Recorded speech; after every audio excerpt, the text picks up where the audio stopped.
The letter arrived without warning, sealed in wax the color of dried blood, and Clara Whitmore nearly dropped it when she saw the crest pressed into the seal, a duke's crest.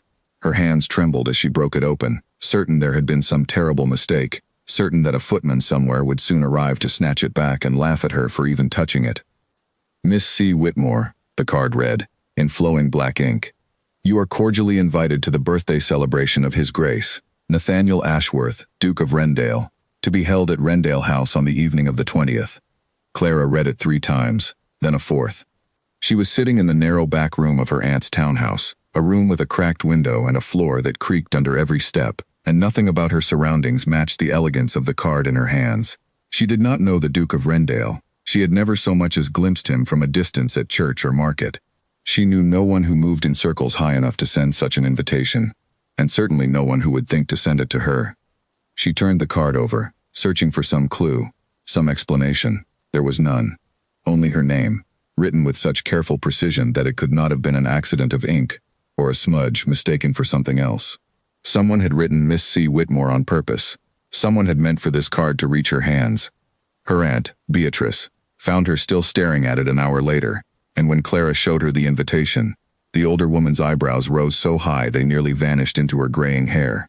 That cannot be meant for you, Beatrice said, not unkindly, but with the blunt honesty of a woman who had spent years reminding Clara of her place. There must be another Whitmore, a cousin somewhere, a young lady with better connections than ours. Clara nodded, because it was the only explanation that made sense, and yet something in her chest refused to let the thought settle. She had lived 19 years in the shadow of other people's opinions, always the quiet one, always the girl who stood at the edge of rooms while others danced, always overlooked in favor of livelier, prettier, wealthier young women. She had grown so used to being invisible that she had nearly convinced herself invisibility did not sting anymore. But this small rectangle of cream-colored paper, embossed with gold, addressed to her by name, whispered something she had not allowed herself to feel in a long time. Hope. She spent the rest of the day trying to talk herself out of attending. It would be absurd to appear at Rendale House uninvited, to walk into a ballroom full of strangers who would take one look at her plain gray dress and know at once that she did not belong. If it was truly a mistake, she would be turned away at the door, and the humiliation of that moment would follow her for years. She had heard stories of society's cruelty, of women laughed out of rooms for wearing last season's fashions, let alone for arriving without a proper place on the guest list.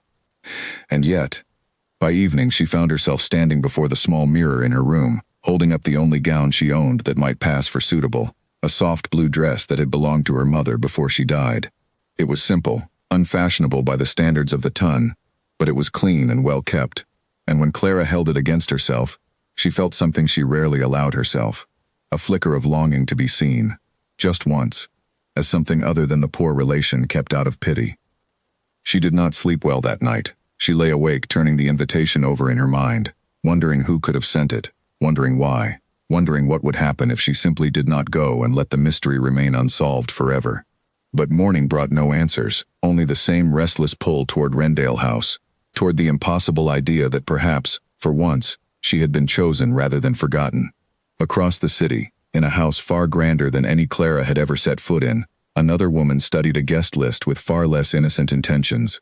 Lady Vivian Cole sat at her writing desk, a satisfied smile curling at the corner of her mouth, as she reviewed the final additions she had made to the Duke of Rendale's invitations, changes no one else knew she had authorized. Vivian had wanted the Duke's attention for 2 seasons now, and every attempt had ended the same way.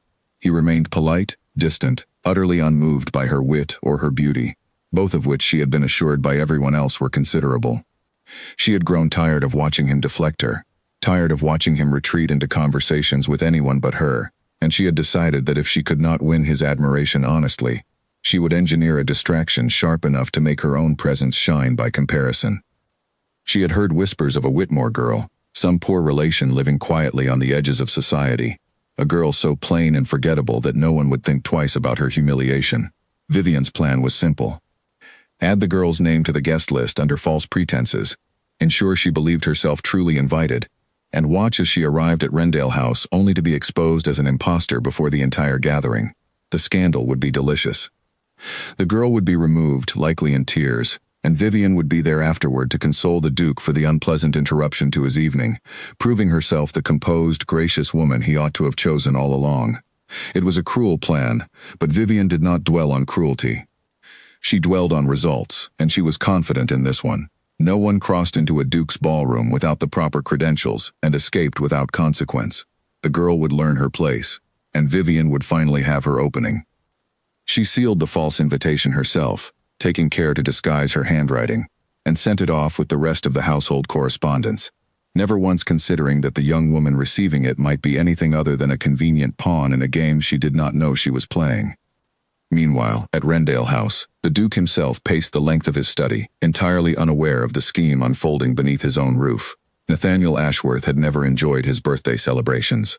They were less a personal occasion and more a performance, an annual parade of eligible young women brought before him like items at auction, each one coached by ambitious mothers to laugh at his jokes and admire his estate. He had grown so weary of the ritual that he sometimes wondered if anyone in that ballroom would recognize him at all, if he were not a duke, if he were simply a man. His valet, an older servant named Edwin who had served the family since Nathaniel was a boy, found him staring out the window at the darkening gardens, his expression unreadable. "Another year, another crowd of strangers pretending to know me," Nathaniel murmured, more to himself than to Edwin. "Perhaps this year will surprise you, Your Grace," Edwin replied, though there was no particular reason for the comment beyond simple kindness. Nathaniel offered a faint, doubtful smile and said nothing more. He had no expectation of surprise. He expected the same practiced smiles, the same rehearsed compliments, the same hollow evening he endured every year since his father's passing had placed the title, and its burdens, upon his shoulders. He had learned to survive these gatherings by retreating into himself, nodding politely while his thoughts wandered elsewhere, waiting only for the moment he could excuse himself and return to the solitude he preferred. He did not know that somewhere across the city, a quiet young woman was folding her mother's old blue dress with careful hands, preparing herself for an evening that would upend every assumption he had ever made about the people who entered his home. The day of the ball arrived faster than Clara expected.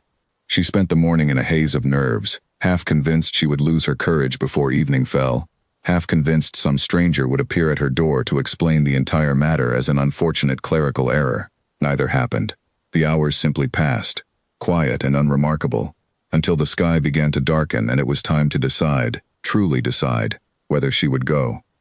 Beatrice watched her dress with a mixture of concern and reluctant pride, tugging gently at the sleeves of the blue gown, tucking a stray curl behind Clara's ear. "If they turn you away," her aunt said quietly, "you must hold your head high and leave without a scene. Promise me that." "I promise," Clara whispered, though her voice shook as she said it. She hired a modest carriage, the only extravagance she allowed herself for the evening, and sat with the invitation clutched tightly in her gloved hands the entire ride to Wrendale House. The closer they drew, the more her doubts grew louder, until by the time the carriage rolled to a stop before the grand, glowing entrance of the Duke's home, she was nearly certain she had made a terrible mistake. Rows of carriages lined the drive ahead of her, each one grander than the last, releasing women in jewels and silk and men in tailored black. Clara stepped down onto the gravel, feeling impossibly small beside the towering stone facade of Wrendale House, its windows blazing with candlelight, music already drifting faintly from within. For a long moment, she simply stood there, staring up at the entrance, the invitation trembling in her hand. She thought of turning back. She thought of the carriage still waiting behind her, of how easy it would be to climb back inside and return to the safety of her small, familiar life, where no one expected anything of her at all. But then she thought of the way her name had been written on that card, deliberate and clear, and some small, stubborn part of her refused to walk away without at least trying to understand why. For 19 years she had accepted the small corner of the world given to her, had learned to be grateful for scraps of kindness and to expect nothing more, and she was suddenly, fiercely tired of it. Whatever waited beyond those doors, mistake or miracle, she wanted to know it for herself rather than imagine it forever from a distance. She smoothed the front of her gown, lifted her chin the way her aunt had instructed, and walked toward the doors of Wrendale House. 2 footmen stood at the entrance, checking names against a long list held by a third man whose expression suggested he had turned away more than one uninvited guest in his years of service. Clara's heart pounded so loudly she was certain the man could hear it as she stepped forward and offered her invitation with a hand that refused to stay steady. The footman took the card, glanced at it, then glanced at the list in his other hand. For a moment that felt endless. He said nothing at all, and Clara braced herself for the humiliation she had feared since the moment the invitation first arrived. She thought of her aunt's words, of holding her head high and leaving without a scene, and she prepared herself to do exactly that. Then the footman gave a small nod and stepped aside, gesturing for her to pass through into the golden light of the entrance hall. Clara blinked in surprise, hardly trusting the moment, and only when a second guest pressed gently past her did she finally step over the threshold, leaving the cool night air behind, and entering a world entirely unlike anything she had known, utterly unaware that the invitation in her hand had been forged as a weapon, and that the man waiting inside was about to have his entire understanding of duty, loneliness, and love quietly rearranged. The entrance hall alone was larger than the entire townhouse Clara shared with her aunt. Marble floors stretched beneath her feet, polished so brightly they seemed to hold their own reflection of the candlelight glowing from 100 crystal fixtures overhead. She stood frozen for a moment, overwhelmed by the sheer scale of it, before realizing that other guests were moving past her toward the sound of music drifting from a set of open doors ahead.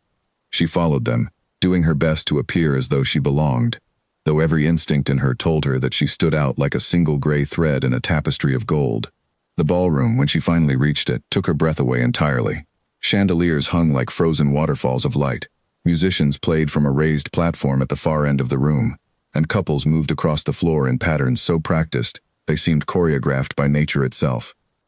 Clara found a quiet corner near a row of tall windows and remained there, watching, trying to make herself as small and unnoticeable as possible. It was a familiar posture for her, one she had perfected over years of standing at the edges of rooms she was never quite meant to enter, and for a while it worked exactly as she intended. No one approached her, no one questioned her. She simply existed at the edge of the celebration, invisible in the way she had always been. Across the ballroom, Lady Vivian Cole watched the entrance with growing impatience, waiting for the moment her plan would unfold.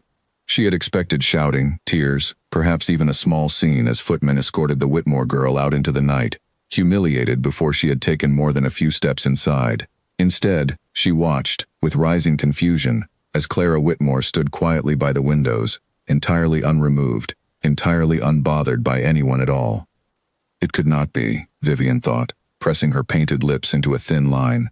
She had been certain the footmen would catch the discrepancy, certain that a name so carefully forged would be noticed and rejected the moment it crossed the threshold. Yet there the girl stood, plain and unassuming in her simple blue gown, apparently having slipped through without the faintest difficulty. Vivian's mind raced through possibilities. Perhaps the footman had been careless. Perhaps the guest list had been copied in haste, and the discrepancy overlooked in the crush of the evening. Whatever the reason, her plan had not unfolded as she intended, and she found herself now facing an unexpected problem. The humiliation she had so carefully arranged had failed to materialize, and the girl remained, unbothered, in the very ballroom Vivian had wanted her thrown from. She would have to find another way to expose her, but for now, she pushed the irritation down, arranged her features into their usual practiced smile, and turned back toward the crowd, searching instead for the Duke, determined that at least one part of her evening would proceed according to plan. Nathaniel, meanwhile, stood near the head of the ballroom, enduring the customary parade of introductions with the patient exhaustion of a man who had done this every year of his adult life. Mothers presented daughters. Daughters offered practiced curtsies and even more practiced compliments about his estate, his horses, his generosity, his eyes. He nodded through each one, offering polite replies that required no real thought, his attention drifting further from the conversation with every passing minute. It was during a brief pause between introductions that he noticed her, a young woman standing alone near the windows, apart from the crowd, watching the room with an expression that held none of the calculation he had grown so used to seeing in every other face turned toward him that evening. She was not trying to be noticed. She seemed, if anything, to be trying rather hard not to be. He found himself curious in a way he had not felt in a long while. Every other guest in the room understood the rules of this game, understood how to angle themselves toward his attention, how to laugh at precisely the right moment, how to make themselves seen. This woman understood none of it, or perhaps simply refused to play along, and either possibility intrigued him more than he expected. He excused himself from the cluster of guests surrounding him, ignoring the faint murmur of surprise that followed his departure, and made his way across the ballroom toward the windows where the quiet stranger stood. Clara did not notice him approaching at first, too absorbed in watching the dancers and marveling at the way the candlelight caught the jewels around so many necks and wrists. It was only when a shadow fell across her that she turned, and found herself looking directly into the face of the Duke of Rendale himself. She had never seen him before, not even from a distance, but there was no mistaking who he was. Every eye in the room seemed to track his movements, and the way the crowd parted slightly around him confirmed what she already suspected. Her breath caught, and for a moment she considered curtsying and fleeing entirely, certain that his presence beside her meant only one thing, that he had come to ask why an uninvited guest stood in his ballroom. "Forgive my intrusion," he said instead, his voice quieter than she expected, without the booming confidence she had assumed a duke might carry. "You looked as though you were the only person in this room not performing for an audience. I found myself curious why." Clara's cheeks warmed, uncertain how to answer honestly without revealing the strange circumstances that had brought her there at all. "I suppose I have never learned how to perform, Your Grace," she admitted finally. "I am not accustomed to rooms such as this one." "Neither am I, in truth," Nathaniel replied, a faint, wry smile touching his mouth. "I have attended 100 evenings just like it, and I have never once felt accustomed to any of them." Something in his honesty startled her, loosened the tight knot of nerves in her chest just slightly. She had expected arrogance, the easy confidence of a man born into power and never questioned, but instead she found something almost weary in his tone, something that mirrored the discomfort she herself felt standing in a room so far above her own modest life. They spoke for a while longer, careful, tentative conversation that neither of them seemed to expect. He asked her name, and she gave it, watching his expression for any sign of recognition or suspicion, but none came. He simply nodded, repeating it once as though committing it to memory, and asked what had drawn her to his birthday celebration at all. Clara hesitated, unwilling to admit the truth so openly, unwilling to confess that she did not entirely understand her own presence there. "An invitation arrived," she said carefully, choosing her words. "I confess I was surprised to receive it." Nathaniel studied her for a long moment, something unreadable passing behind his eyes, though he said nothing more on the subject. Instead, he asked whether she danced, and though Clara had little practice and even less confidence, she found herself nodding before she had fully decided to accept. He led her onto the floor, and though her steps were far from perfect, though she stumbled once and apologized twice, he seemed entirely unbothered by her lack of polish. If anything, he seemed to relax further with each passing moment, as though her imperfection was a relief after a lifetime of practiced elegance surrounding him. From across the room, Lady Vivian watched the exchange with mounting disbelief and fury. She had expected the Duke to remain entirely unaware of the Whitmore girl's presence, had planned for the exposure to happen quietly, discreetly, before anyone of consequence ever noticed her at all. Instead, she watched him lead the girl onto the dance floor himself, watched him smile, actually smile, in a way she had never once managed to draw from him in 2 full seasons of careful pursuit. The unfairness of it burned through her chest. She had spent months perfecting her wit, her wardrobe, her every gesture, all in pursuit of the Duke's attention, and here was some forgotten relation in a plain, outdated gown, capturing it within a single conversation, entirely by accident. Vivian's fingers tightened around her fan as she watched them, her mind already turning toward new plans, sharper ones that would not fail so easily as the first. If the girl could not be stopped at the door, she thought grimly, she would simply have to be stopped from within. The dance ended, and Nathaniel escorted Clara from the floor with a courtesy that felt, to her, almost unbearably kind. She thanked him quietly, still half convinced the entire evening was some strange and temporary dream from which she would soon wake, and he inclined his head in return, his eyes lingering on her a moment longer than propriety strictly required. "Perhaps we will speak again before the evening ends," he said, and though it was hardly a promise, Clara found herself hoping, with a fierceness that surprised her, that it would prove true.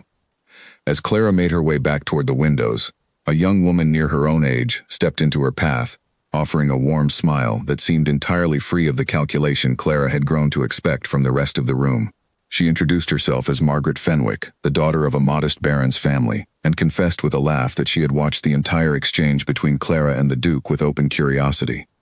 "I have attended 3 of these celebrations," Margaret said, tucking a loose curl behind her ear, "and I have never once seen him leave his corner willingly to speak with anyone. You must tell me how you managed it." Clara laughed despite herself, the sound surprising her with its ease. "I do not believe I managed anything at all," she admitted. "I only stood by the window and hoped no one would notice me." "Well, it seems he noticed rather thoroughly," Margaret replied, her eyes twinkling with amusement rather than envy. "Come, sit with me a while. I promise I am far less intimidating than the rest of this room." Grateful for the company, Clara accepted, and the two young women found a quiet bench near the refreshment table, away from the thickest crush of guests. Margaret proved easy to talk to, full of light observations about the room and its occupants, pointing out which gentlemen were known for their terrible dancing and which matrons were famous for their sharp tongues. For the first time that evening, Clara felt something close to comfort, a small pocket of ordinary friendliness amid the overwhelming grandeur surrounding her. It was Margaret who first noticed the shift in the air, the way certain heads turned subtly toward their bench, the way whispered conversations seemed to pause and resume with new energy whenever Clara's name passed between them. She frowned slightly, glancing toward a cluster of women near the far wall, Lady Vivian Cole at their center, her fan moving in quick, deliberate strokes as she murmured something behind it. "Pay them no mind," Margaret said quietly, though a note of concern had crept into her voice. Lady Vivian delights in stirring gossip when she has nothing else to occupy her attention. It rarely means anything of consequence. Clara nodded, though unease settled quietly in her stomach. She had felt, ever since stepping through the doors of Rendale House, that her presence there rested on foundations far too fragile to withstand close inspection, and the sight of Vivian's calculating gaze drifting toward her only confirmed the feeling. She did not yet understand the nature of the danger gathering around her, but some instinct, sharpened perhaps by years of standing at the edges of other people's approval, warned her that the ease of the evening would not last. Across the ballroom, Nathaniel found himself unable to fully return his attention to the stream of introductions still awaiting him. His mind kept drifting back to the brief conversation he had shared with the quiet young woman in blue, to the honesty in her voice when she admitted she did not know how to perform for a room such as this. He had spent years surrounded by women trained from childhood to charm him, to flatter him, to angle every word toward securing his favor, and he had grown so accustomed to the performance that he had nearly forgotten what its absence felt like. He accepted another introduction, offered another polite reply, and found his gaze drifting once more toward the far side of the room, searching, without entirely admitting to himself that he was searching, for another glimpse of her. Edwin appeared briefly at his side, refilling his glass with practiced efficiency, and following the direction of his employer's gaze with the quiet perceptiveness of a man who had served the family long enough to notice such things. "A pleasant young lady," Edwin observed carefully, offering nothing more than the simple statement, though his tone suggested he had drawn his own conclusions. Nathaniel offered no reply beyond a faint, non-committal sound, though he did not deny it either. He resumed his duties for the evening, greeting guests, exchanging pleasantries, enduring the familiar rhythm of the celebration, but some part of his attention remained fixed on the window where he had left her, and on the quiet hope that the evening might yet offer another chance for conversation before it drew to its close. Meanwhile, Lady Vivian's whispered campaign continued to spread, moving from one small cluster of guests to the next with the practiced ease of a woman who had spent years learning precisely how rumor traveled fastest through a crowded room. She said nothing directly false, nothing that could be traced back to her with certainty. She merely wondered aloud, with feigned innocence, whether anyone recognized the young woman in the outdated blue gown, whether anyone knew which family she belonged to, whether it seemed odd that a girl of such modest appearance had secured an invitation to so exclusive a gathering. The questions themselves were enough. By the time the orchestra paused between sets, a quiet current of curiosity and suspicion had begun to move through the ballroom, drifting ever closer to the window where Clara sat with Margaret, entirely unaware that the pleasant ease of her evening was about to be tested in ways she had not yet imagined. The music resumed, but the mood around Clara had shifted in a way she could not quite name, though she felt it settle over her skin like a chill. Margaret noticed it too, her light chatter growing more careful, her eyes flicking every so often toward the cluster of women whose whispers had not stopped since Vivian first began her quiet campaign. "I do not like the way they are looking at you," Margaret murmured, leaning closer. "Perhaps we ought to find somewhere quieter." Before Clara could answer, a stout matron in deep violet silk approached their bench, her expression arranged into the kind of polite curiosity that barely concealed something sharper underneath. She introduced herself as Lady Prescott and asked, with studied casualness, whether Clara might share which family she belonged to, as she could not quite place the name Whitmore among the guests she typically expected to see at such an occasion. Clara felt her pulse quicken, but she kept her voice steady. "My family is a modest one," she answered carefully. "I do not believe we have met before." Lady Prescott's smile thinned slightly, though she said nothing further, retreating instead with a small nod that did nothing to hide the suspicion in her eyes. Margaret exhaled slowly once the woman had gone, glancing at Clara with quiet sympathy. They will grow bored eventually, she said, though her tone lacked its earlier confidence. They always do. But they did not grow bored. If anything, the questions multiplied as the evening wore on, each one delivered with the same practiced politeness, each one probing a little further into territory Clara had no way of defending. She began to understand, with mounting dread, that whoever had started these whispers intended for them to spread until they could no longer be ignored, and she had no answer that would satisfy the growing curiosity surrounding her presence. She excused herself from Margaret's company for a moment, seeking a quiet corner where she might catch her breath and steady her nerves, and it was there, tucked behind a tall marble column near the edge of the ballroom, that she overheard two women speaking in hushed, eager tones just beyond her sight. "I heard she simply appeared at the door with a card no one can account for," one voice said. Lady Vivian herself wondered whether the girl forged it entirely, desperate for a taste of society she has no right to. Forged, Clara thought, her stomach turning cold. The word struck her with sudden, horrible clarity. She had assumed, all this time, that some clerical error had placed her name upon the guest list, some innocent mix-up between families of similar names. It had never once occurred to her that someone might have done this deliberately, might have wanted her here for reasons far more calculated than kindness. She pressed her hand against the cool marble column, steadying herself, her mind racing through the implications. If the invitation had truly been forged, then her presence here was not merely awkward or improbable. It was, in the eyes of everyone in this room, an act of deception, and she had no way to prove otherwise. She had no explanation that would not sound, to unfamiliar ears, exactly like the excuse of a woman caught in a lie. She returned to Margaret's side with her composure barely intact, though her friend noticed immediately that something had changed. Before Margaret could ask, however, the small crowd around them shifted, and Lady Vivian herself approached, her expression arranged into perfect, poisonous sympathy. "Miss Whitmore, is it?"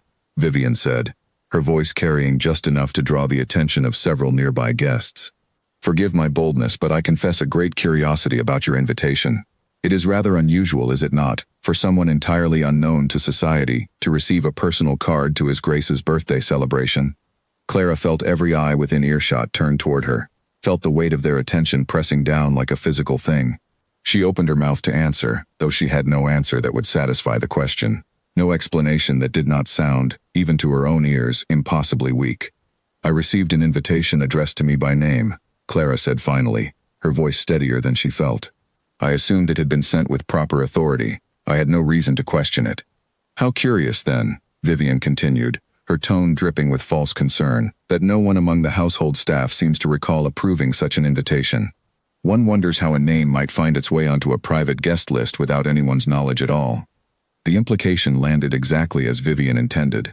A ripple of murmurs spread through the small crowd gathered around them, and Clara felt her face burn with a humiliation she had never before experienced so publicly. She had done nothing wrong, had accepted an invitation in good faith, and yet she stood now at the center of an unfolding scandal, with no way to defend herself against accusations she did not fully understand. Margaret stepped forward quickly, placing a protective hand on Clara's arm.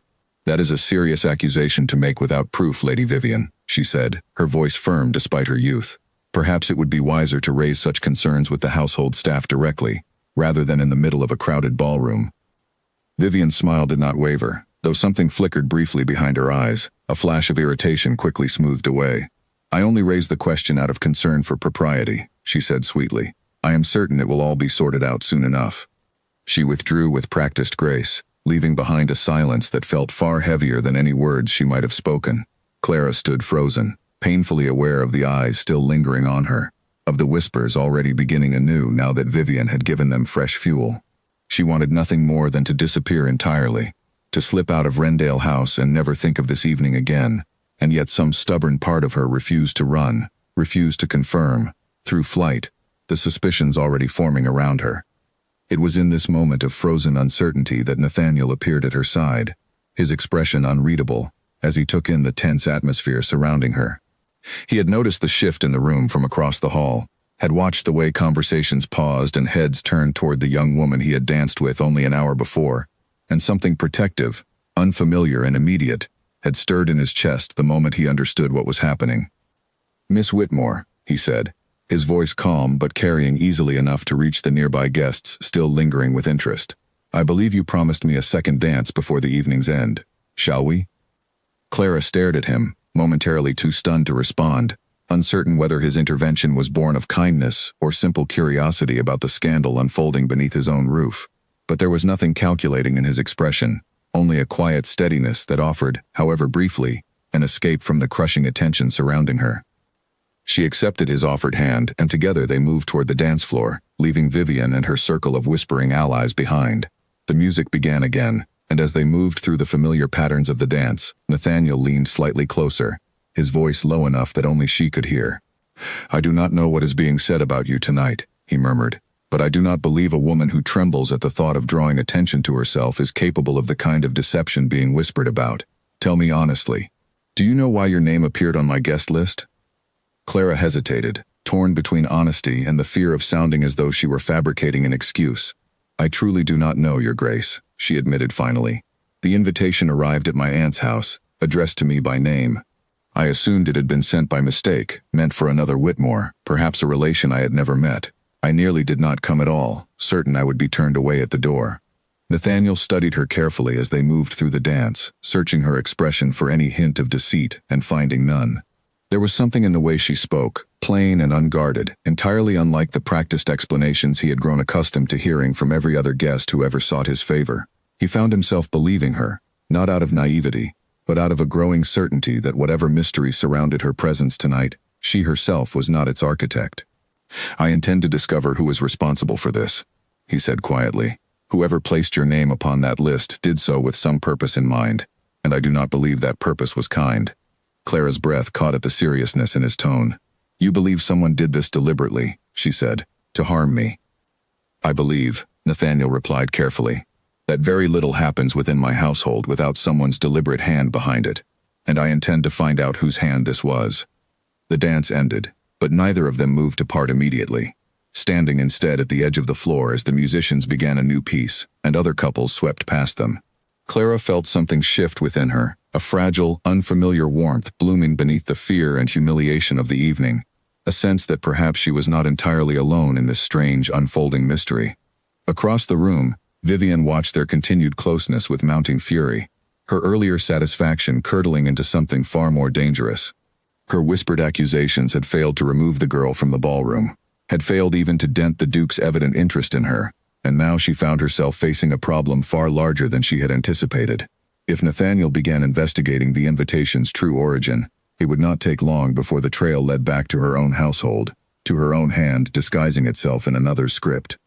She would need to move quickly, and more carefully than before, if she hoped to salvage the evening, and her own reputation, before the night drew to its close. Already, her mind turned toward new schemes, sharper and more desperate than the first, unaware that her earlier carelessness had already set in motion consequences she would not easily be able to control. Nathaniel excused himself briefly from Clara's side, promising to return before the evening ended, and made his way toward the small study adjoining the ballroom where his household steward, a careful, methodical man named Oliver Grant, kept the master copy of the guest list along with every piece of correspondence sent in the weeks leading up to the celebration. "I need to see the original invitations sent under my seal," Nathaniel said, closing the study door behind him to shield the conversation from curious ears. "Every one of them, compared against the guest list you prepared yourself." Grant, sensing the seriousness in his employer's tone, retrieved the ledger without question, spreading its pages across the desk between them. Together they worked through the list, name by name, comparing it against the record of invitations dispatched weeks earlier. It did not take long before Grant paused, his finger resting on a line near the bottom of the page. "Here, Your Grace," he said, frowning. "This name was added after the list left my hands. I prepared the final copy myself and sealed it for delivery, but this entry does not match my own handwriting, nor the ink used throughout the rest of the document." Nathaniel leaned closer, studying the addition. The handwriting was careful, clearly disguised, slanted in a manner that did not match the elegant practice script used elsewhere on the page. Someone had added Clara's name after the list was finalized, someone with enough access to the household correspondence to intercept it before it was sent. "Who had access to this list once it left your hands?" Nathaniel asked, "before it went out for delivery?" Grant considered the question carefully. Only a handful of guests were permitted into the receiving room where outgoing correspondence was gathered before dispatch, he said slowly. "Family friends mostly who came and went freely during the preparations. I could compile a list, though I confess I did not think to guard the room as closely as perhaps I should have." Nathaniel's jaw tightened as understanding began to take shape in his mind. Someone within his own circle, someone trusted enough to move freely through his household, had deliberately altered his guest list to include a stranger's name, and given the events of the evening, given the whispers already circulating about Clara's presence, he began to suspect the intention had never been kindness at all. "Compile that list," he instructed Grant, quietly. "I want names before the night is through." He returned to the ballroom with his thoughts churning, searching the crowd for Clara once more, though his path was interrupted almost immediately by his own mother, the Dowager Duchess Cecilia, who intercepted him near the edge of the dance floor with the particular sharpness she reserved for matters she considered urgent. "I have heard the most extraordinary rumors this evening," Cecilia said without preamble, her eyes narrowing slightly as she studied her son's expression. "Something about an unknown young woman and a forged invitation. Tell me you have not entangled yourself in whatever scandal is brewing tonight." "I have entangled myself in nothing, Mother," Nathaniel replied evenly, though his patience wore thin. "A young woman received an invitation she did not request, and now finds herself the target of cruel and baseless whispers. I intend to discover who is responsible." Cecilia's expression softened slightly, though concern remained etched across her features. "Be careful, Nathaniel," she said quietly. "Whatever kindness you intend, the ton will remember only the scandal, not the sentiment behind it. If you align yourself too closely with this girl before the matter is resolved, you risk drawing her further into danger, not protecting her from it." Nathaniel considered his mother's words, recognizing the truth in them even as something stubborn within him resisted their caution. "Then I suppose I shall have to resolve the matter quickly," he said, before excusing himself to continue his search for Clara. He found her near the refreshment table with Margaret, both young women speaking in low, hushed tones, though Clara's expression brightened slightly at his approach despite the tension still visible in her shoulders. "I spoke with my steward," Nathaniel said quietly, drawing her a short distance from the crowd for privacy. "Your name was added to the guest list after it left his hands, in handwriting that matches no one on my staff. Someone within my own household added it deliberately." Clara's eyes widened. "Then it was never a mistake at all," she said softly, the realization settling over her with a strange mixture of relief and dread. Relief, because it meant she had not imagined some careless clerical error, that the invitation truly had been meant for her, in some fashion. Dread, because it meant someone had deliberately chosen to place her in the center of a scandal, for reasons she could not yet understand. "I intend to find out who, and why," Nathaniel said firmly. "Until then, I would ask that you remain close to those you trust this evening. Whoever orchestrated this clearly intended for you to suffer public embarrassment, and I do not believe their efforts have concluded simply because their first attempt failed to remove you from the ballroom." Clara nodded, though a fresh wave of unease settled over her at his words. She glanced instinctively toward the cluster of women near the far wall, where Lady Vivian stood watching them with an expression carefully arranged into polite disinterest, though something sharp and calculating flickered behind her eyes whenever she believed no one was watching closely enough to notice. The orchestra shifted into a slower piece, and around them, the ballroom settled into a temporary lull, guests drifting toward refreshments or quiet conversation, as the energy of the evening began, briefly, to soften. Nathaniel remained beside Clara longer than propriety strictly required, and though neither of them spoke of it directly, both understood that whatever had begun between them earlier in the evening had deepened into something neither scandal nor suspicion could easily unravel. Yet even as the tension in the ballroom eased for a moment, the true architect of the evening's turmoil had not finished her work. Lady Vivian excused herself quietly from her circle of companions and slipped toward the corridor leading to the household's private receiving rooms, her mind already turning toward a new and more dangerous scheme, one that would not rely on whispers alone, but on something far more difficult for Clara to explain away.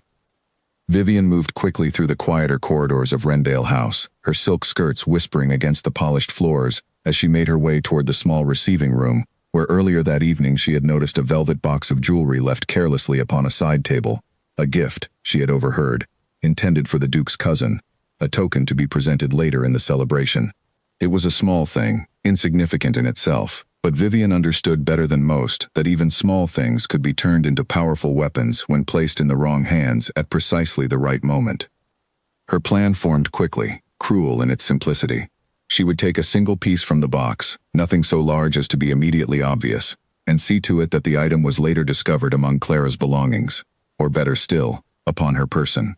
A young woman already under suspicion of forging her way into the household would find herself utterly unable to explain away the sudden appearance of stolen jewelry, and no amount of quiet dignity would save her from the accusation that would follow. Vivian slipped into the receiving room, her heart beating with the particular thrill of a woman who had long ago convinced herself that cruelty, when necessary, was simply another tool of survival. She lifted a delicate bracelet from the velvet box, its small sapphires catching the candlelight as she tucked it quickly into the folds of her own reticule, already planning how best to see it transferred into Clara's possession before the evening's end. She did not notice, in her haste, that a young housemaid had paused in the corridor outside, drawn by the soft creak of the door, and had glimpsed just enough through the narrow gap to understand that something was deeply wrong. Meanwhile, back in the ballroom, the atmosphere had begun to shift once more, the earlier lull giving way to renewed energy as guests gathered near the center of the room in anticipation of the evening's formal toast, a tradition observed at every one of the Duke's birthday celebrations. Nathaniel excused himself reluctantly from Clara's side to take his place at the head of the gathering, though his eyes returned to her more than once as the guests assembled. Clara remained near Margaret, grateful for her friend's steady presence amid the lingering unease of the evening. She tried to focus on the toast being prepared, on the warm applause rippling through the room as various guests offered their well wishes to the Duke, but her thoughts kept drifting back to Nathaniel's earlier words, to the unsettling knowledge that someone within his own household had deliberately orchestrated her presence here for reasons still unknown. The toast concluded, and the orchestra resumed its music, guests dispersing once more into small clusters of conversation. It was then that a commotion began near the entrance of the ballroom, a raised voice cutting through the polite murmur of the crowd, drawing every head toward the disturbance. "A guest has reported missing jewelry," Grant announced, his composed steward's voice carrying just enough authority to settle the room into uneasy silence. "A bracelet, taken from a room adjoining the ballroom within the last half hour.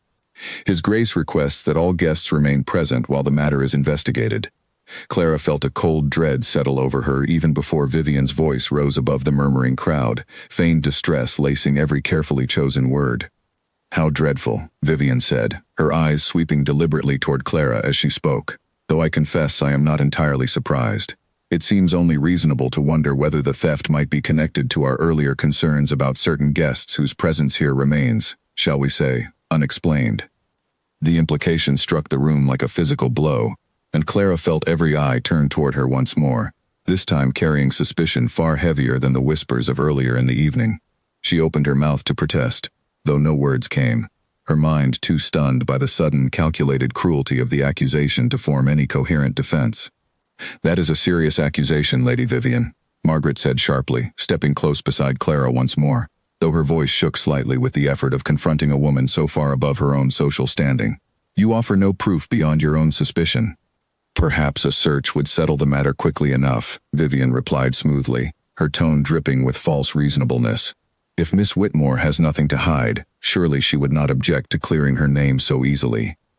Nathaniel, who had crossed the room the moment the commotion began, arrived at Clara's side just as Vivian finished speaking, his expression darkening with a fury he rarely allowed himself to display so openly.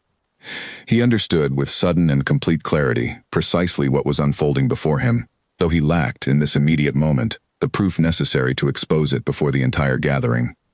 "No one will be searched without cause," he said, his voice carrying easily across the now silent ballroom. "And I will remind everyone present that an accusation without evidence carries no weight within these walls."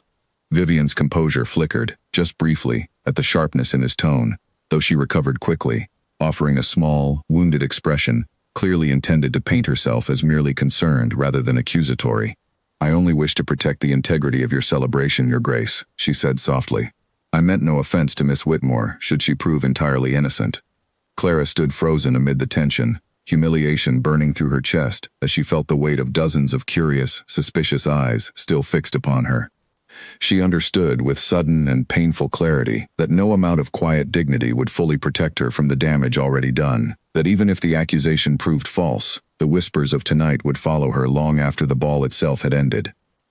It was in this fragile, tense silence that the young housemaid who had witnessed Vivian slipping the bracelet into her reticule finally found the courage to step forward, her hands trembling as she approached Grant and murmured something urgent into his ear. Grant's expression shifted immediately, his eyes widening slightly before he moved swiftly to Nathaniel's side, relaying the housemaid's account in a low, careful voice meant to remain private amid the crowded room. Nathaniel's expression hardened further as he listened, and when Grant finished speaking, he turned his attention directly toward Lady Vivian, his gaze sharp enough that several guests nearby instinctively drew back a step. "It seems," Nathaniel said slowly, his voice controlled despite the anger evident beneath its surface, "that a witness observed the bracelet being removed from the receiving room by someone other than the young woman currently under suspicion. Perhaps it would be more appropriate, Lady Vivian, for your own belongings to be examined rather than Miss Whitmore's." The color drained visibly from Vivian's face, though she attempted, briefly, to maintain her composure. "That is absurd," she said, though her voice carried none of its earlier confidence. "I have no reason to take anything from this house." "And yet," Nathaniel replied evenly, "a witness places you within the receiving room at precisely the time the bracelet went missing. I would ask that you empty your reticule now, before these witnesses, so that this matter might be resolved without further delay." A tense, electric silence fell over the ballroom, as every eye shifted from Clara toward Vivian, the tables of suspicion turning with sudden and dramatic speed. Vivian hesitated, her mind racing through possibilities, though none of them offered any escape from the situation now closing around her. To refuse would confirm guilt as surely as compliance, and she understood, with rising panic, that she had trapped herself far more thoroughly than she had ever intended to trap Clara. With trembling hands, she opened her reticule, and the small sapphire bracelet fell from within it, catching the candlelight as it landed upon the marble floor with a soft, damning clink that seemed, in the heavy silence of the room, impossibly loud. Gasps rippled through the crowd, and Vivian's carefully constructed composure shattered entirely, her face flushing with humiliation, as every eye in the ballroom fixed upon her rather than the young woman she had spent the evening trying to destroy. Clara watched, stunned and shaking, as the accusation she had feared would ruin her reputation instead collapsed entirely upon the woman who had orchestrated it, though the relief flooding through her chest could not entirely erase the exhaustion and hurt of the evening's earlier cruelty. Nathaniel turned toward Clara, his expression softening considerably as he took in her pale, shaken appearance. "I believe," he said quietly, "that you and I have a conversation still owed regarding the true origin of your invitation this evening. But first, I think you deserve a moment away from all of this." He offered his arm, and Clara, still trembling from the ordeal, accepted it gratefully, allowing him to lead her away from the murmuring crowd and toward the quiet sanctuary of a private terrace overlooking the moonlit gardens beyond, leaving Lady Vivian to face the consequences of her own carefully constructed cruelty alone. Behind them, Grant addressed the remaining matter with quiet efficiency, informing Lady Vivian that her presence at Wrendale House would no longer be welcome for the remainder of the season, and that her family would be notified of the evening's events through proper channels rather than idle gossip. Vivian offered no defense, no further protest, only a stiff, humiliated nod before retreating from the ballroom under the weight of dozens of watching eyes, her earlier confidence entirely extinguished. The remaining guests, still processing the sudden and dramatic turn of events, gradually returned to their conversations, though the evening's earlier energy had shifted into something quieter, more subdued, as though the room itself understood that something significant had occurred beneath its glittering surface. On the terrace, the cool night air offered welcome relief after the suffocating heat of the crowded ballroom. Clara drew a long, steadying breath, watching moonlight settle over the manicured gardens stretching below, while Nathaniel remained beside her, silent for a moment, allowing her the space to recover from the ordeal she had just endured. "I am sorry," he said finally, his voice quieter than she had yet heard it. "You came here through no fault of your own, and instead of a pleasant evening, you found yourself at the center of cruelty I should have prevented within my own household." "You could not have known," Clara replied softly, though gratitude for his concern warmed something within her chest despite the exhaustion of the evening. "I do not fully understand why Lady Vivian chose to target me at all. I have never met her before tonight. I have done nothing to earn her enmity."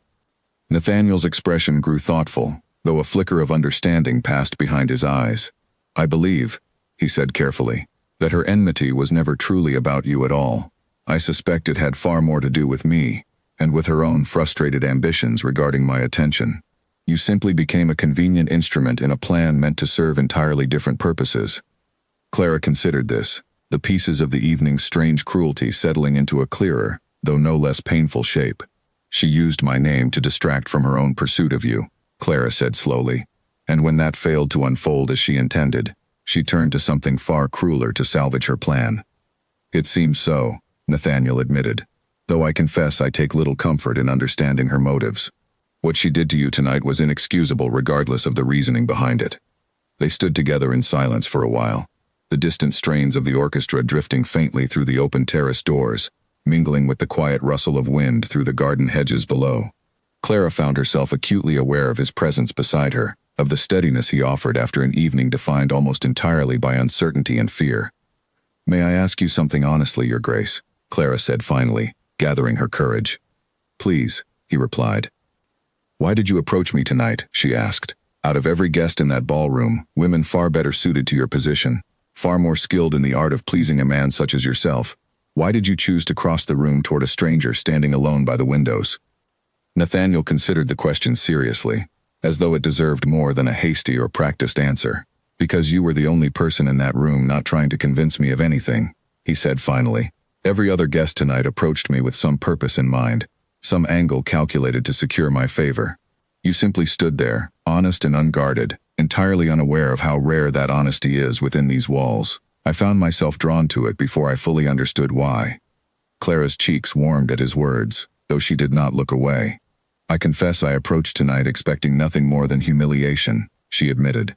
"I nearly did not come at all. I am still not entirely certain why I did." "Perhaps," Nathaniel said softly, "some part of you understood that tonight would matter, even before you knew why." The words hung between them, quiet and weighted with a meaning neither of them fully voiced, though both understood it clearly enough. Clara felt something shift within her chest, fragile and unfamiliar, a warmth that had nothing to do with the cool night air surrounding them, and everything to do with the man standing beside her, a duke who had, against every expectation she carried into this evening, seen her clearly when so much of the world had only ever looked past her. The days following the birthday celebration passed strangely for Clara, caught between the quiet routine of her aunt's household and the lingering disbelief of everything that had unfolded at Wrendale House. She found herself replaying the evening again and again in her mind, the humiliation of Vivian's accusations, the sudden relief of the bracelet's discovery, and above all, the quiet, unexpected warmth of standing beside Nathaniel on the moonlit terrace, speaking honestly, in a way she had never spoken to anyone outside her own small circle of family. Beatrice noticed the change in her niece almost immediately, though she said little about it beyond the occasional knowing glance whenever Clara drifted into thoughtful silence over her needlework, or stared a moment too long out the narrow window of their sitting room. "You have not stopped thinking of that ball since the night it happened," Beatrice observed one afternoon, setting aside her own sewing to study Clara more closely. "Am I wrong in guessing it was not merely the scandal that occupied your thoughts so thoroughly?" Clara flushed, though she did not deny it. "I do not know what to make of any of it," she admitted. "A duke has no reason to think of me again beyond simple courtesy.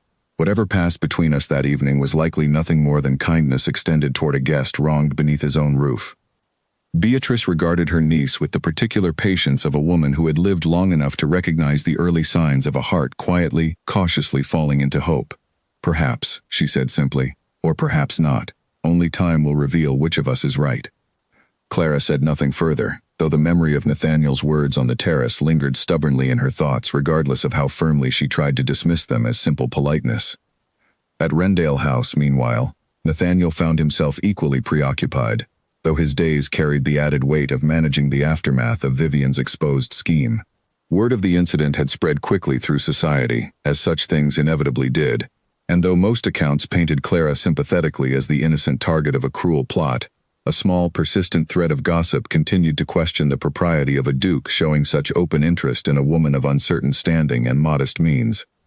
His mother raised the matter again over breakfast several days after the celebration, her tone carefully measured though her concern remained evident beneath the surface.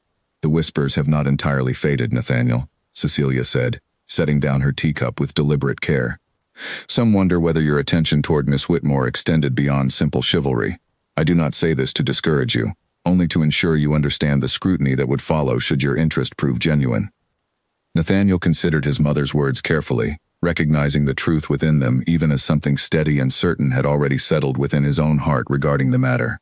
"And if my interest does prove genuine," he asked, "what then?" Cecilia studied her son for a long moment, searching his expression with the practiced eye of a woman who had watched him endure years of hollow courtships and calculated pursuits without once showing genuine attachment to any of them. "Then I suppose," she said finally, a faint smile touching her mouth, "that you have finally found something worth the scrutiny." Encouraged, though still cautious, Nathaniel began making quiet inquiries into Clara's circumstances, not out of suspicion, but out of a genuine desire to understand the life she led beyond the brief hours they had spent together at his celebration. He learned of her mother's early passing, of her father's modest means before his own death left Clara dependent upon her aunt's charity, of the quiet, unassuming life she had built for herself despite circumstances that offered little comfort or security. The more he learned, the more his admiration for her deepened. She had endured hardship without bitterness, had faced humiliation at his own celebration with quiet dignity rather than collapsing beneath its weight, and had spoken to him with an honesty he had never once encountered among the countless women paraded before him over the years. He found himself increasingly certain that whatever hesitation society might raise regarding her modest standing, it mattered little against the steadiness and warmth he had glimpsed in her character. He resolved, after several days of careful consideration, to call upon her directly, a decision that would carry its own weight of scrutiny and gossip, but one he no longer felt inclined to avoid simply for the sake of easier convention. The afternoon of his visit arrived with a soft, persistent rain that left the streets glistening beneath overcast skies. Clara, unaware of his intentions, was seated near the sitting-room window mending a torn hem when the sound of an approaching carriage drew her attention. She watched, with growing disbelief, as a grand carriage bearing the Ashworth crest drew to a stop before her aunt's modest townhouse, and her heart began to race long before she fully understood who might be arriving. Beatrice reached the door before Clara could gather herself, and when she returned to the sitting room moments later, her expression carried a mixture of astonishment and barely contained excitement. "The Duke of Rendale is here," Beatrice whispered urgently, smoothing her own skirts with hurried hands. "He has asked to see you."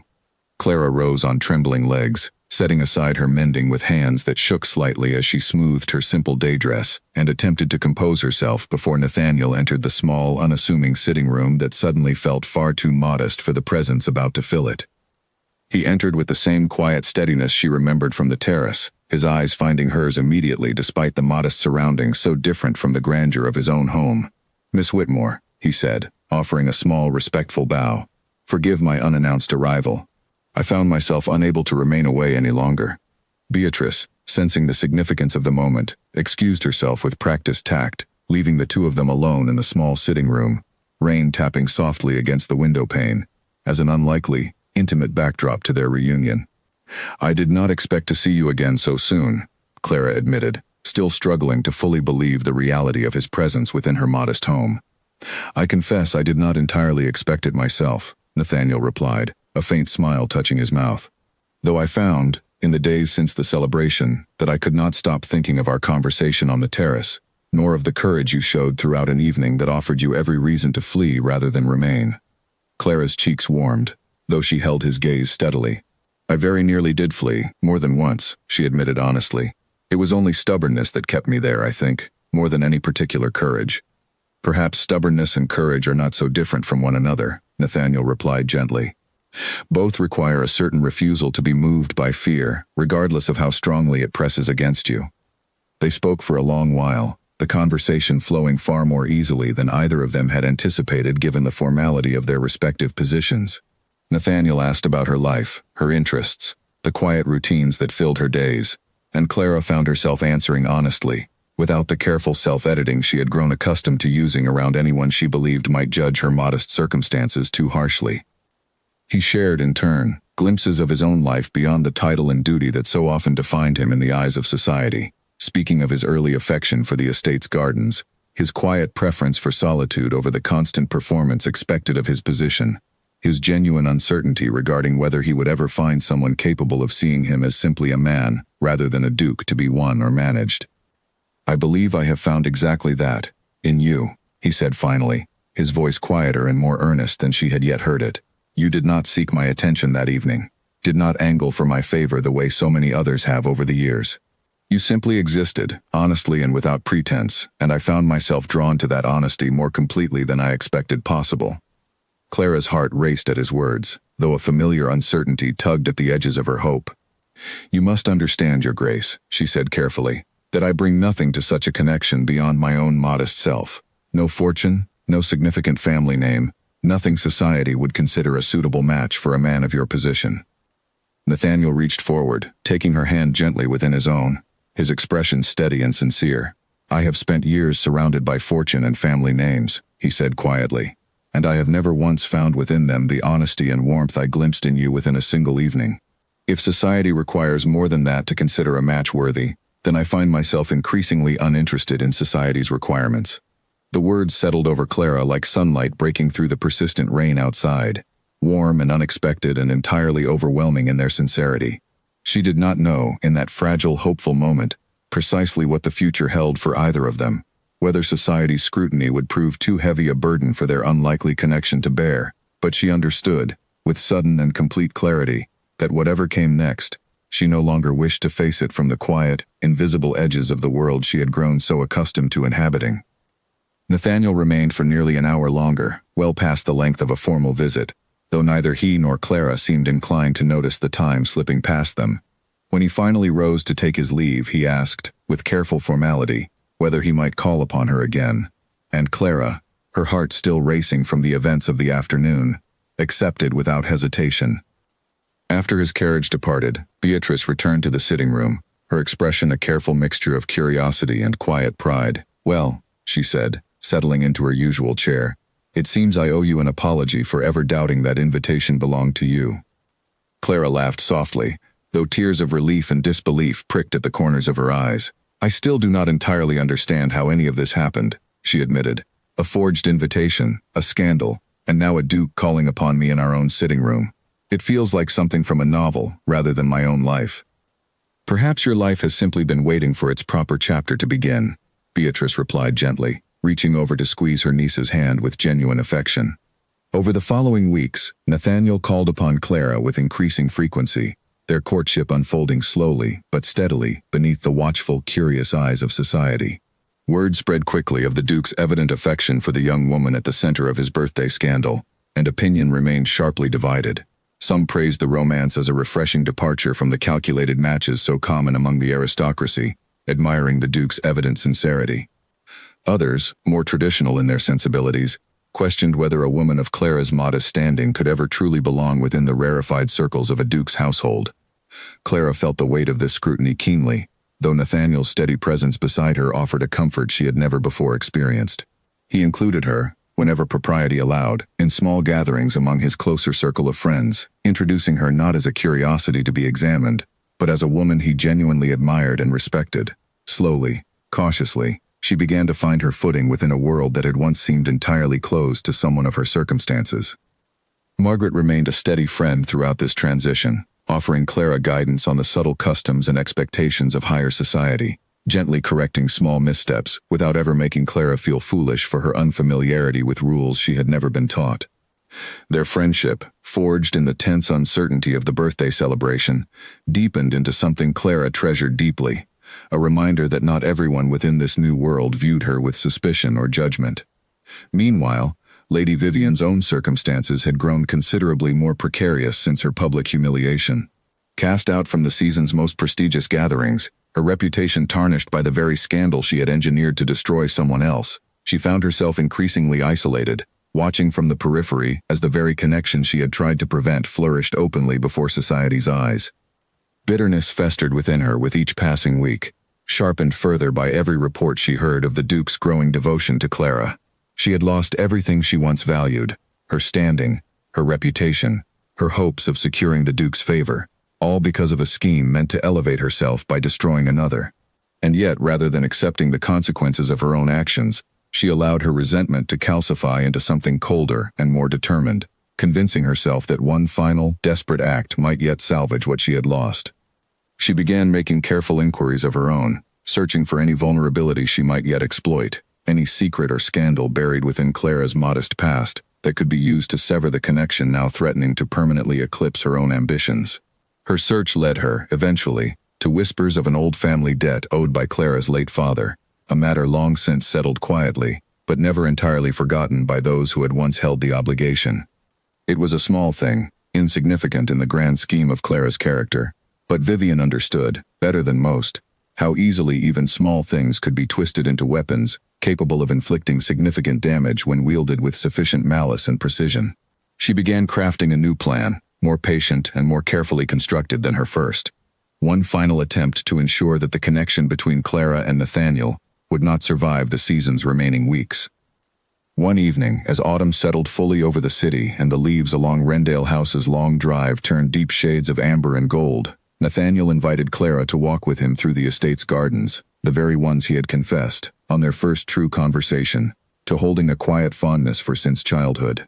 They walked slowly along a stone path bordered by late-blooming roses, Edwin trailing at a respectful distance to preserve propriety, though close enough to offer no real intrusion upon their conversation. "I have been thinking," Nathaniel said as they paused beside a small, ivy-covered fountain, "of how strange it is that a forged invitation, meant to cause you harm, became instead the very thing that brought us together. I find myself almost grateful to whoever wrote your name upon that card, however cruel their intentions." Clara smiled softly, watching the last of the day's light catch upon the fountain's gently rippling water. "I have thought the same, more than once," she admitted.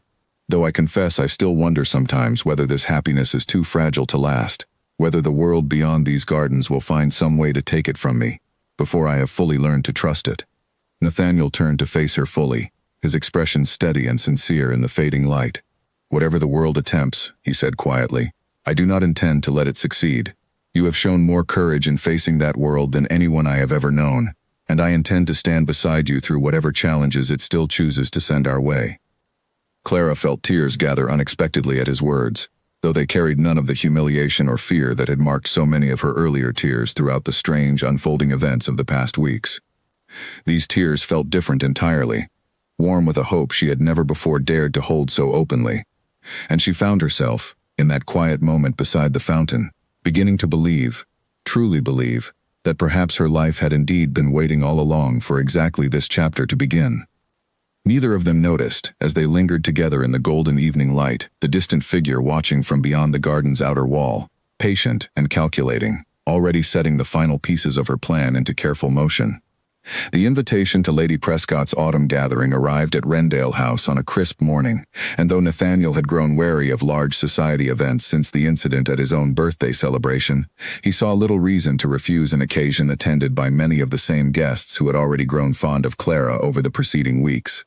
Clara herself approached the evening with far more confidence than she had carried into the ballroom months earlier, though a small, persistent nod of unease remained tucked beneath her composure, an instinct she could not quite silence despite everything that had gone right since that fateful evening. She dressed carefully for the occasion, no longer in her mother's outdated blue gown but in a new dress Nathaniel had gently insisted upon gifting her, a soft ivory silk that suited her far better than she had expected, though she still felt occasional flickers of guilt accepting such generosity. Beatrice fussed over her appearance with evident pride, remarking more than once how far her niece had come since the anxious, trembling girl who had first clutched a mysterious invitation with shaking hands. The gathering itself unfolded pleasantly enough at first, filled with familiar faces who greeted Clara with genuine warmth rather than the suspicious curiosity that had once surrounded her. Margaret arrived shortly after, immediately drawing Clara into easy conversation, while Nathaniel remained close at her side throughout the evening, his presence a steady comfort against whatever lingering unease she still carried. It was well into the evening, as guests mingled freely between the drawing room and adjoining gallery, that Lady Vivian made her unexpected reappearance, having secured an invitation through connections still loyal to her despite her earlier disgrace.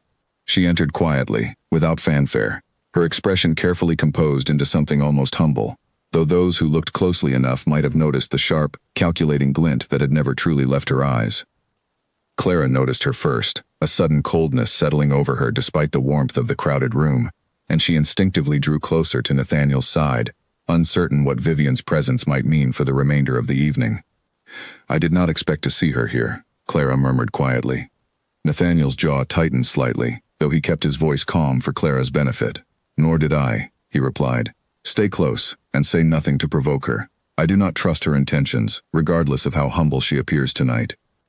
For a while, Vivian kept her distance, mingling politely among other guests as though her earlier disgrace had never occurred, though her gaze drifted often enough toward Clara and Nathaniel to confirm that her true attention remained fixed elsewhere. It was not until later in the evening, as the crowd gathered near the drawing room for a round of music and light entertainment, that Vivian finally made her move, approaching the small group surrounding Clara with an expression of practiced, sorrowful concern. "Miss Whitmore," she said softly, her voice carrying just enough to draw the attention of those nearby without appearing deliberately staged. "I confess I have struggled with my conscience since our last encounter, and I feel I owe you honesty, difficult as it may be to share." Clara stiffened, exchanging a wary glance with Nathaniel before responding carefully. "What honesty is that, Lady Vivian?" she asked. Vivian's expression arranged itself into practiced sympathy, though her eyes remained cold and calculating beneath the surface. "I have learned, through certain connections, of a debt owed by your late father, one that remains unresolved to this day. I wonder whether His Grace is fully aware of the financial shadow that continues to follow your family name, one that might reflect poorly upon anyone who chooses to align themselves too closely with it." A ripple of murmurs spread through the small gathering surrounding them, and Clara felt her stomach drop with sudden dread, uncertain what debt Vivian referred to, though the accusation carried enough specificity to suggest she had done genuine research rather than fabricating the claim entirely from nothing. Before Clara could respond, however, Nathaniel stepped forward, his expression calm despite the tension gathering around them. "I am aware of the matter you refer to," he said evenly, his voice carrying clearly enough for those nearby to hear.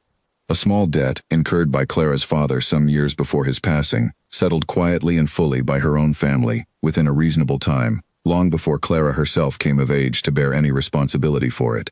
I fail to see how a resolved matter, settled with honesty and diligence, reflects poorly upon anyone." Vivian's composure flickered, clearly having expected her revelation to land with far greater impact than it ultimately achieved. Still, she pressed forward, refusing to abandon her plan so easily. "Perhaps not the debt itself," she said, adjusting her approach smoothly. "But surely it raises questions about the suitability of such a match.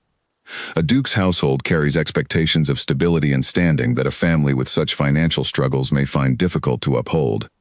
Nathaniel's expression hardened further, and when he spoke again, his voice carried an edge sharp enough that several nearby conversations fell entirely silent, drawing even more attention toward the unfolding confrontation.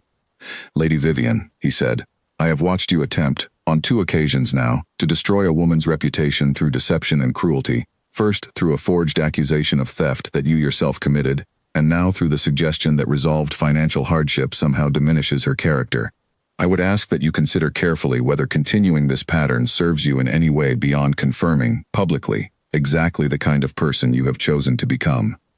The room fell into stunned silence, every guest present now fully aware of the confrontation unfolding before them, many recalling clearly the scandal of the birthday celebration months earlier, and understanding immediately the full weight of Nathaniel's words.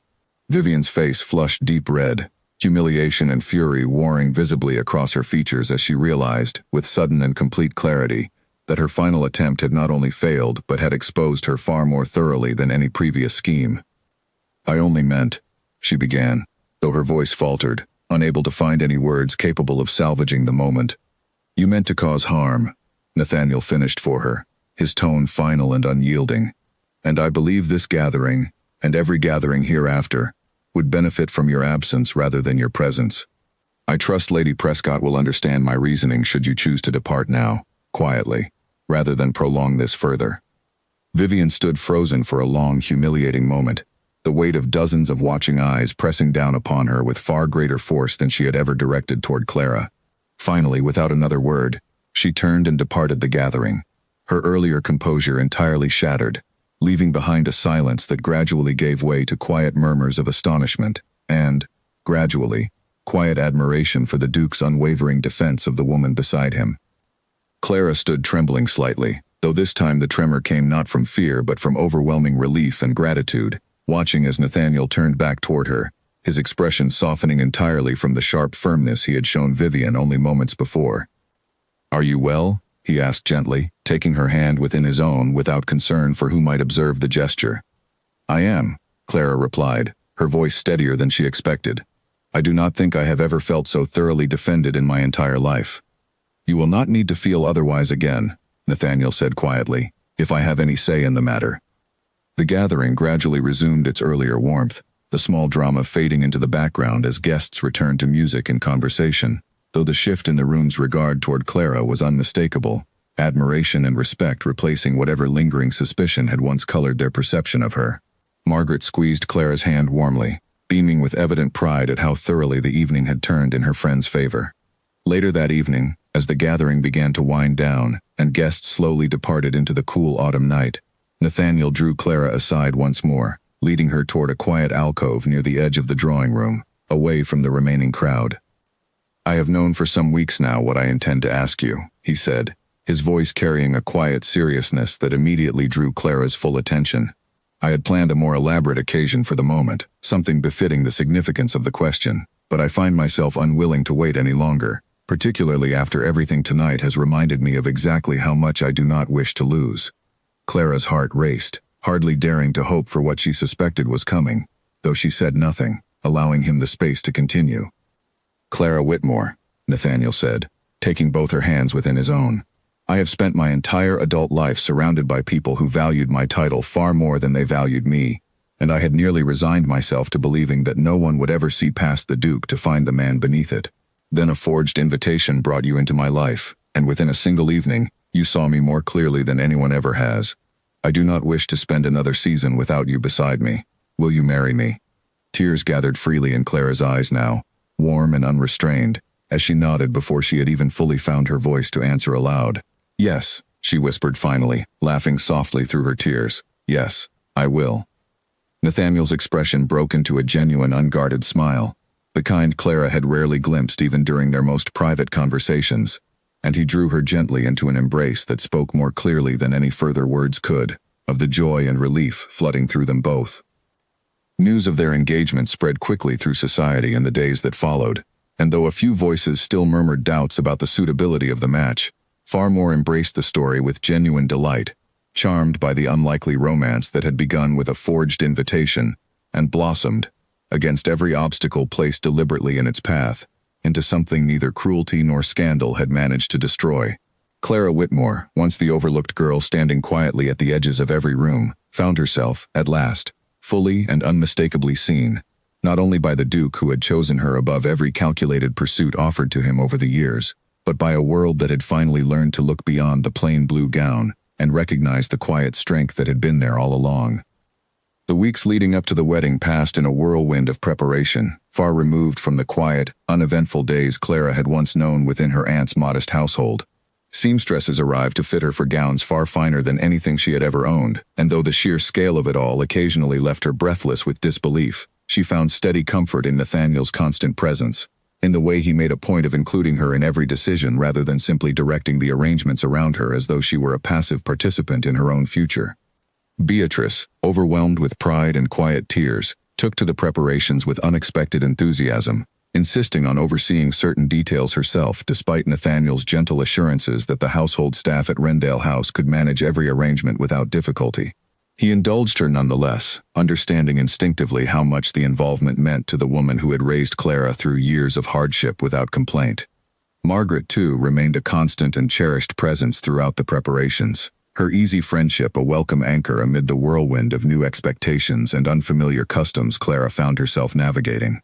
The two young women spent long afternoons together, Margaret patiently explaining the finer points of etiquette Clara would soon need to navigate as a duchess, though she did so with such warmth and humor that the lessons never once felt burdensome. "You will manage beautifully," Margaret assured her one afternoon, watching Clara practice a particularly complicated curtsy with visible determination. "You have already survived far greater trials than remembering which fork belongs to which course." Clara laughed, grateful beyond words for the friendship that had begun in such uncertain circumstances and grown into something she treasured deeply. "I could not have survived any of it without you," she admitted honestly. "I hope you know how much your kindness has meant to me since that very first night." Margaret squeezed her hand warmly. "That is what friends are for," she said simply, "and I expect to remain close by your side for many years still to come, Duchess or not." As for Lady Vivian, her final humiliation at Lady Prescott's gathering marked the effective end of her standing within society. Word of her repeated schemes against Clara spread quickly and thoroughly, and the doors that had once opened easily to her now remained firmly closed. She retreated eventually from the city entirely, choosing to live quietly with distant relations in the countryside, her ambitions of securing a duke's favor replaced by the far smaller, far lonelier reality of a life spent rebuilding a reputation she herself had destroyed through cruelty and deception. Nathaniel, for his part, felt no particular satisfaction in her downfall, though he harbored no regret either for the firmness with which he had defended Clara against her repeated attempts at harm. He understood, with the clarity that came from watching Clara's quiet strength throughout every trial placed before her, that some battles required decisive action rather than patient tolerance, and he did not intend to apologize for protecting the woman he loved. The wedding day itself arrived beneath a clear autumn sky, the gardens of Wrendale House transformed for the occasion, with careful arrangements of late-blooming flowers and soft-draped fabric that caught the golden afternoon light beautifully. Clara stood before the mirror in her private chamber, scarcely recognizing the woman reflected back at her, dressed in ivory silk far finer than anything she had ever imagined wearing, her hair arranged with delicate care by a maid who had grown genuinely fond of her gentle, unassuming nature over the preceding weeks.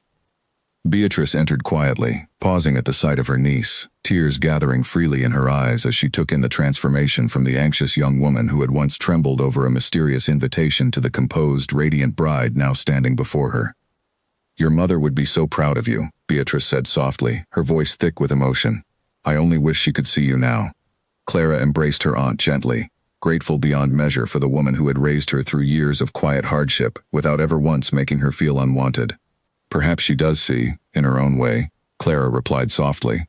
"I like to believe she does." The ceremony itself passed in a blur of quiet joy, Clara moving through the gathered guests toward Nathaniel with steady, confident steps, entirely unlike the trembling uncertainty that had carried her through the doors of Wrendale House months earlier. Nathaniel watched her approach with an expression of such open, unguarded devotion that several guests remarked afterward it was the first time they had ever seen the reserved Duke so thoroughly transparent in his emotions.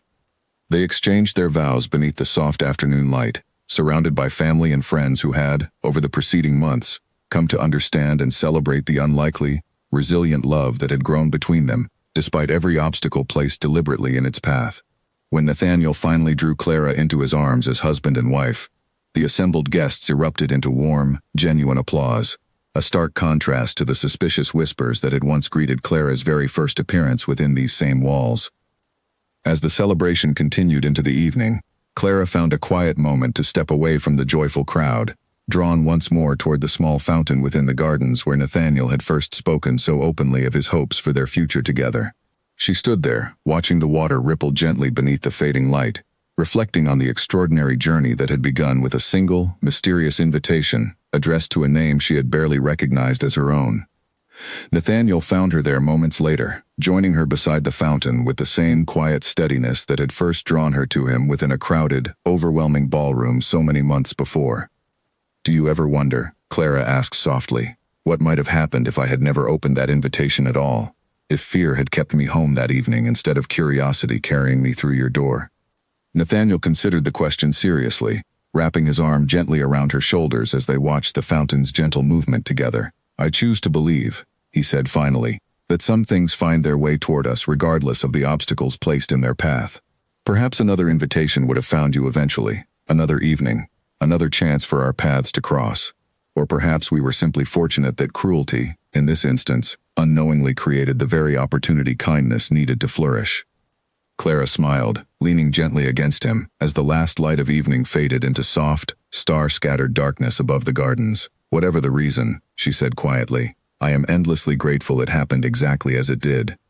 As husband and wife, they returned together to join the celebration still unfolding within the grand halls of Wrendale House, no longer a duke and a stranger uncertain of her place within his world, but two people who had found, against every expectation and obstacle placed before them, a genuine and enduring love neither scandal nor cruelty had ever managed to unravel.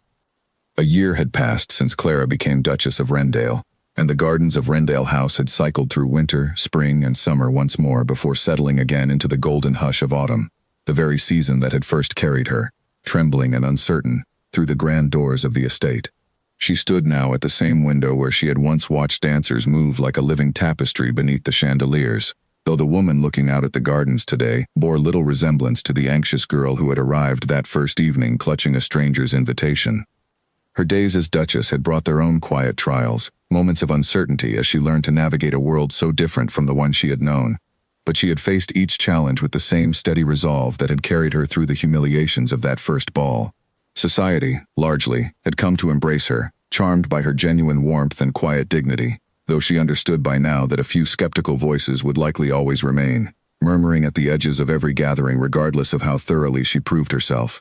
She had learned, with time, that such voices no longer held the power over her they once had. Nathaniel entered the drawing room quietly, pausing to watch her for a moment before she noticed his presence, a small, contented smile touching his mouth at the sight of her standing calm and assured within a home that had once felt so entirely foreign to her. "You are thinking of that first evening again," he observed, crossing the room to join her at the window. Clara smiled, leaning slightly into his presence as he settled beside her. "I often do, especially now that autumn has returned," she admitted. "It seems impossible that so much has changed in so short a time." "Impossible, perhaps," Nathaniel agreed, "though I find myself endlessly grateful for every strange and unlikely turn that brought us here."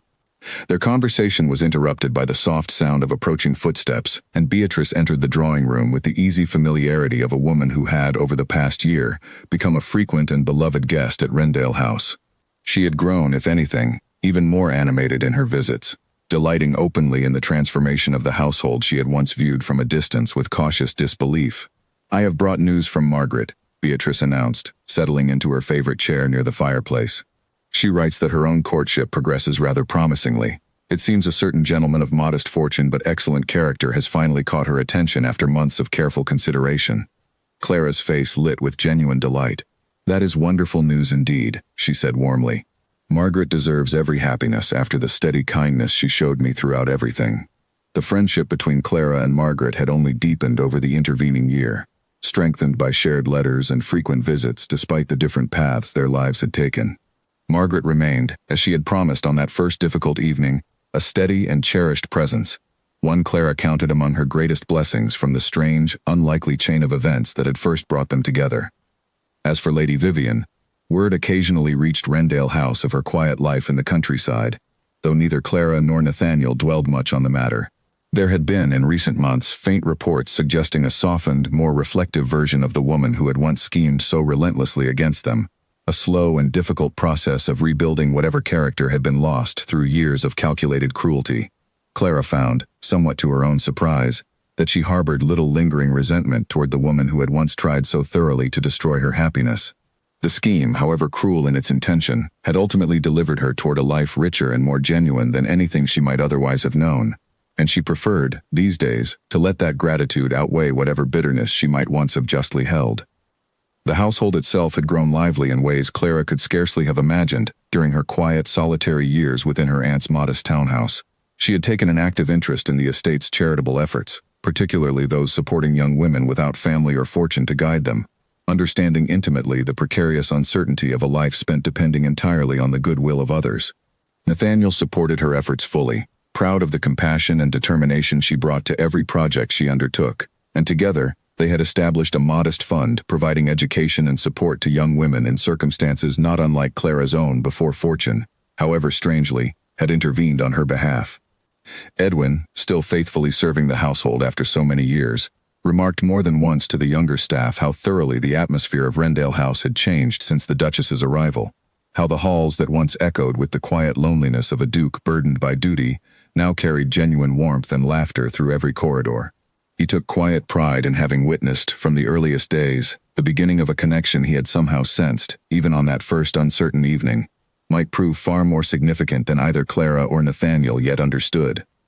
Autumn deepened around Wrendale House, the gardens once again awash in amber and gold, and one particularly bright afternoon, Nathaniel suggested a walk through the grounds much like the one they had shared the previous year, before the final confrontation with Vivian, before the proposal that had changed both their lives so completely.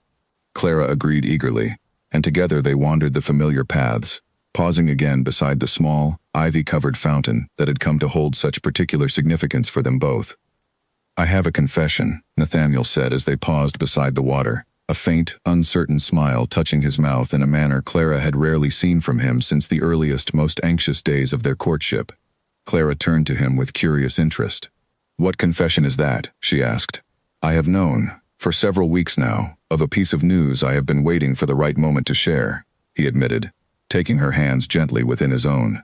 I believe this moment, beside this very fountain, feels rather fitting.